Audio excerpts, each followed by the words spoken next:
what if tomorrow you have to leave everything behind? Your house, your friends, your country, not because you wanted to, but because you had no choice. Why do we react differently when we see Central American immigrants compared to European? Who decides who belongs? Migration is not new. Nations have always been built through movement. Countries like the United States, Mexico, Argentina, even European nations were formed by migrants. But today, migration is often treated as a crisis or even a threat. And the question becomes, should they be allowed in? Now, let's be honest. How do we react when we see migrants asking for help at the border? Do we feel empathy, fear, indifference? And how do we react when we see Europeans living abroad? Why is this reaction so different? Is it really about loss or about perception? In Nicomachean Ethics, Aristotle explains that the goal of society is human flourishing, what he calls eudaimonia. For Aristotle, justice is essential for a healthy community. Justice means creating conditions where people can develop their potential and live well. So should we ask, do our migration systems promote human flourishing, or do they create unnecessary suffering? But Aristotle also talks about the golden mean, balance.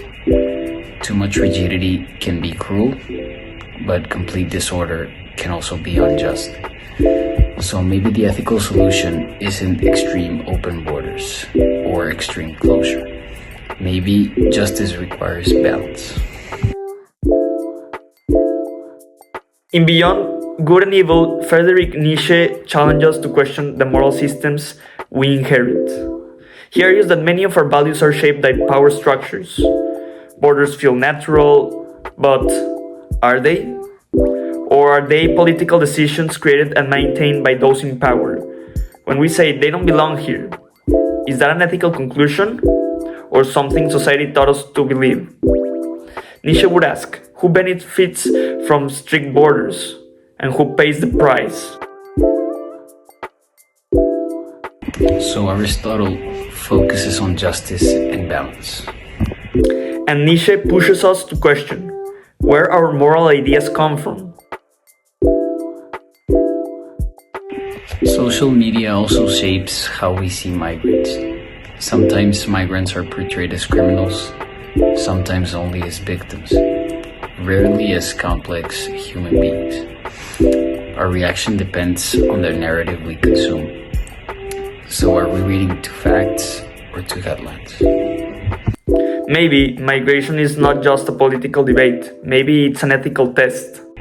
If Aristotle teaches us that justice should promote human flourishing, and Nietzsche teaches us to question inherited systems of power that have been there like forever, then our responsibility is both to design fair policies and to question also whether our current systems truly reflect justice. Because the real question isn't only who belongs. It's basically what kind of society we as humans want to build.